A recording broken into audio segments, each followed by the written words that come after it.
அனைவருக்கும் வணக்கம். Weekly pre market analyse July 5th வீக்குக்கான ப்ரீ மார்க்கெட் அனலைஸில் எங்கே சப்போர்ட் அண்ட் ரெசன்ஸ் இருக்கிறதுக்கான வாய்ப்புகள் இருக்குது அப்படிங்கிறத பார்க்கலாம். அதற்கு முன்னாடி நம்மளுடைய class August 16 position class investment based equity, commodity, அப்புறம் ஸ்டாக் ஆப்ஷன் எல்லாமே அதை பற்றின கிளாஸஸ் 16 தமிழ்லையும் 17 இங்கிலீஷ்லேயும் கிளாஸ் நடக்குது. யார் யார் புக் பண்ண விருப்பம் பண்ணவங்க எனக்கு மெசேஜ் பண்ணிங்களோ அவங்களுக்கெல்லாம் டீட்டெயில் அனுப்பியாச்சு.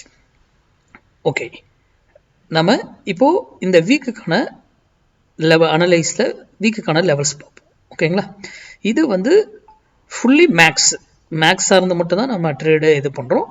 இது பிளைண்டாக பண்ணுறதுங்க. இது பொசிஷனில் இந்த டாப்பிக்கும் இருக்கும். இது நம்ம பிளைண்டாக பண்ணுறது. இது பிஓபின்னு சொல்லிட்டு இதுக்கு ஒரு பேர் நேமு.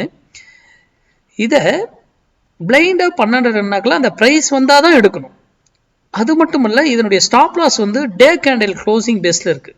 அப்போ லாஸ் பெருசாகிடும். அதனால் ஹெட்ஜிங்கோட ட்ரேட் பண்ணிங்கன்னா பெட்டராக இருக்கும். ஹெட்ஜிங்கோட ட்ரேட் எடுத்து பண்ணால் பெட்டரு. இல்லை நான் அந்த லாஸ் அப்செட் பண்ண ரெடினா ஒன் சைடாகவே நீங்கள் ட்ரேட் எடுக்கலாம். நம்ம ஒவ்வொரு இது வீக்லி தான். இயருக்கு இயர் பிகினிங்லேயே போட்டிருக்கோம். ஜனவரி போட்டிருக்கோம். மந்த் பிகினிங்லேயே இந்த மந்த் ஆரம்பிக்கும் போதே போட்டிருப்பேன். வீக்குக்கு வீக்லி. அப்போ இயர்லி தான் பவர்ஃபுல் இருக்குது இல்லையா. அடுத்தது மந்த்லி, அடுத்தது வீக்லி. ஓகேங்களா, இப்போது அந்த இடத்துல வரும்பொழுது நீங்கள் முடிவு எடுத்தால் போதுமானது. அது வரைக்கும் வெயிட் பண்ணணும். அந்த வீக்கு வரல, இன்பிட்வீன்லேயே ட்ரேட் ஆகுதுன்னா அது ரேஞ்ச் பவுண்ட்லேயே நின்று இருக்கும். அந்த ப்ரைஸை கிராஸ் பண்ணி போகுது, அந்த இடத்துக்கு வந்தால் தான் சப்போர்ட்டோ ரெசன்ஸோ எடுக்கிறதுக்கான வாய்ப்புகள் இருக்கும். இதனுடைய target minimum target 100 points. Minimum target 100 points நம்ம கொடுத்துரும். 52 வீக்ஸில் 44 வீக்ஸ் நமக்கு ப்ராஃபிட் கொடுத்துரும். மீதி 8 வீக்ஸில் என்ட்ரியே கிடைக்காது. இன்பிட்வீன்லேயே ட்ரேட் ஆகிடுவாங்க. ஸ்டாப் லாஸ் ஹிட்னா ஆப்போசிட்டில் நமக்கு 200 பாயிண்ட்ஸாக சேர்த்து ப்ராஃபிட் கொடுக்கும். ஓகேங்களா, சரி. இப்போ மார்க்கெட்டு இங்கே க்ளோஸ் ஆகிருக்கு.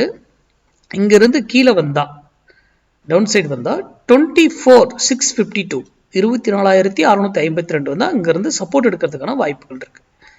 அதுக்கு stop loss 24,552 day candle closing பேஸில் ஸ்டாப் லாஸ். ஓகேங்களா, சப்போர்ட்டுக்கு. ரெசிஸ்டன்ஸ் இங்கிருந்து மேலே போனால் 25,52 25,052 போனால் ரெசிஸ்டன்ஸ் எடுக்கிறதுக்கு வாய்ப்பு இருக்குது அங்கேருந்து. அதுக்கு ஸ்டாப் லாஸ் 25,148 25,148. அப்போ அங்கே வரும்போது மட்டும் நம்ம முடிவு எடுத்தால் போதுமானது. அது வரைக்கும் இதை எடுக்கவே கூடாது.